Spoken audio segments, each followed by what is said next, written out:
রাজভবনে ঢোকার জন্য 4টে রাস্তা ছিল। প্রথম রাস্তায় গরুকে বাঁধা ছিল, আর সে গরুকে ওপরে লেখা ছিল যে ভেতরে ঢুকবে গরুকে লাথি মেরে ঢুকতে হবে। সেকেন্ড দরজাতে একটা মদের বোতল রাখা হয়েছিল, আর ওখানে লেখা ছিল যে ঢুকবে সে মদ খেলেই ঢুকতে পারবে। আর একটা 3 নম্বর দরজাতে একটা বেশ্যাকে বসানো হয়েছিল, আর ওখানে লেখানো হয়েছিল যে বেশ্যার সঙ্গে সম্পর্ক রাখবে সেই ভেতরে ঢুকতে পারবে। আর 4 নম্বরে মাংস রাখা হয়েছিল, যে মাংস খাবে সে ঢুকতে পারবে, এভাবে লেখা হয়েছিল। এখন একটা সজ্জন ব্যক্তি এলো, সে তো রাজভবনের ভেতরে ঢুকতে জরুরি দরকার আছে, ঢুকতে হবে। প্রথম দরজায় গেল, বললো গরুতে কী করে, আমি তো হিন্দু, আমি কী করে গরুকে লাথি মারবো, সে তো আমার মা, তাকে আমি লাথি মারতে পারবো না। সেকেন্ড দরজায় এলো মদ, আমি তো যে বিড়ি সিগারেট খাইনি সে মদ কী করে খাবে, এটা হতে পারবে না।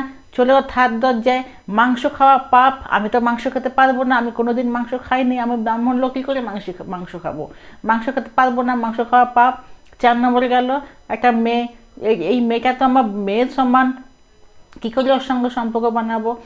কী করলো, অনেক ভেবে চিনতে বললো ঠিক আছে তাহলে আমি মদ খেয়ে নিই, অল্প একটু মদ খেয়ে নিই, আর ঠাকুরকে আমি ক্ষমা প্রার্থী করে নেবো যে আমি ভুল হয়েছে, আমি একটু মদ খেয়ে ঢুকে যাবো। এই বলে মদটাই তার ঠিক লাগলো, তো সে ঘটঘট করে মদটা খেয়ে নিল। এবার অল্প মদ খাওয়ার পরে নেশা হলো, আরও মদ খেতে ইচ্ছা হলো, পুরো বোতলের মদটা খেয়ে নিল।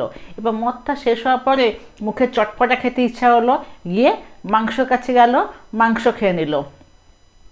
এবার মদ মাংস খাওয়ার পরে মাথা স্ক্রু পুরো ঢিলা, কী করলো, 3 নম্বর দ্বারে চলে গেল, বেশ্যা বসেছিল ওর সঙ্গে সম্পর্ক বানিয়ে নিল। এরপর মদ মাংস সব খাওয়ার পরে পুরো টল্লি চারিদিক পুরো গোল গোল দেখাচ্ছে, তখন নিজেকে পুরো হাম্পি তাম্পি, আমি খুব বড় বলে, আমার মতন কেউ নেই বলে 4 নম্বর দরজায় গেল, গরুকে লাথি মারলো, ঘরের ভেতরে ঢুকে গেল।